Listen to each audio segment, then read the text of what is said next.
I'm back here to talk about Superman because, like, I'm not gonna lie, I was telling y'all that I was watching Smallville, and then I took a massive hiatus. But now I'm actually like, I'm trying to lock in and get back in my bag because I used to be watching so many like superhero shows and whatever, and I feel like I kind of fell out of it.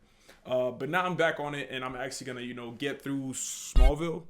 I'm gonna get through Smallville until I lose interest, because I know it's coming. I already know that I'm not gonna finish it because the moment I saw 10 seasons, listen, I was around for the CW shows. You already know what time it is, bro. Like, there's no superhero show, in my opinion, that could entertain you. There's no show, period, that could entertain you for 10 seasons, respectfully. You know what I mean? Like, even the heavy hitters, you want to bring up The Office. Everybody knows once Michael Scott is gone, it's a shell of itself. The CW shows, bro, there's no bigger advocate for, like, the first 2-3 seasons of Flash and Arrow. Peak cinema. Peak television. I don't give a fuck about your Game of Thrones. I don't give a fuck about your Breaking Bads. You want to talk to me about, like, My Name is Oliver Queen and you failed this city? Brother, like, it doesn't get better than that. So I know that Smallville is eventually going to fall off. All shows do. I'm going to watch until I can clearly see that, like, this is Wizards Jordan. But regardless, I'm losing the plot. What am I supposed to be talking about today? Yeah. So, I mean, I feel like the best way for me to farm content off of Smallville is to give you, I'm going to call this the Smallville Chronicles. Just random thoughts that pull up, pop up as I'm watching the show.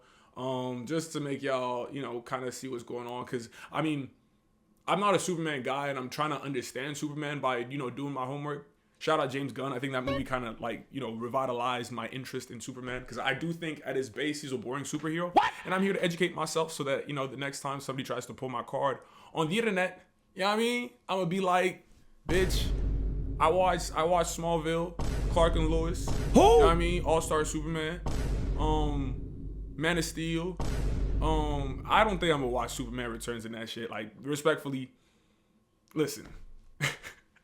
Whatever. So, Chronicles, episode 1. What am I talking about?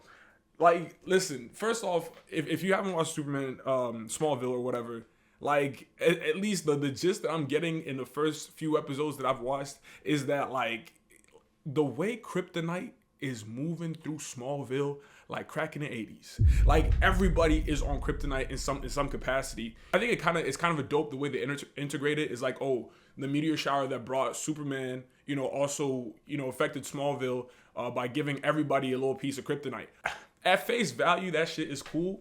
But I feel like Kryptonite is a little too accessible. You know what I mean? Like, I miss the days where, Bruce Wayne had to drop a couple M's just to get, a kilo, a K. You know what I mean? Like, the fact that you see it everywhere makes it more of a hindrance, I think. And here's what I really want to talk about. I think Superman is a boring superhero. And I think that the fact that he's like this all-powerful god, essentially, but his Achilles heel is this green rock that, like, essentially makes him, like, like Yamcha level, is lame. I feel like it's almost always used as a plot device. And the fact that, everybody has access to it in Smallville just puts it in your face that, like, we're either at 100 or we're at 0. It feels like the whole story is Superman around Kryptonite?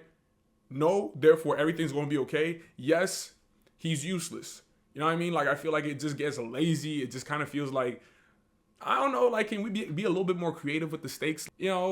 Find different ways to make Superman uncomfortable than just, like, they got the K. Is that just me?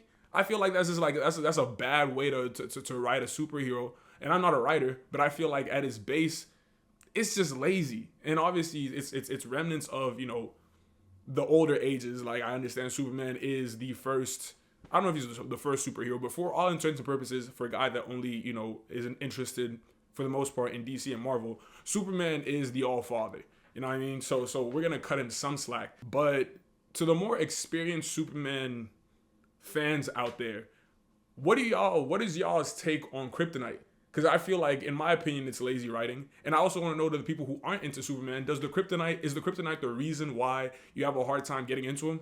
I like superheroes that, like, have limitations built into their power set, and not ones that essentially have it all, or you put the green rock in front of them and suddenly, like, they got nothing. I just feel like it makes the stories very linear and predictable, because it's just like, okay, the only real way, you know what I mean, like this could even be an issue is Kryptonite, and then lo and behold, there it is. I don't know, that's just how I feel. But I'm fucking with Smallville a lot. Like, I think that's gonna be a separate video, but I feel like the fact that it kind of came up, it reminds me of the shit I used to watch as a kid. You know what I mean? Just like the tonality of it, the theme songs, like the very, you know, cliche sitcom openings. But yeah, Kryptonite, Superman, what y'all feeling about it? Peace.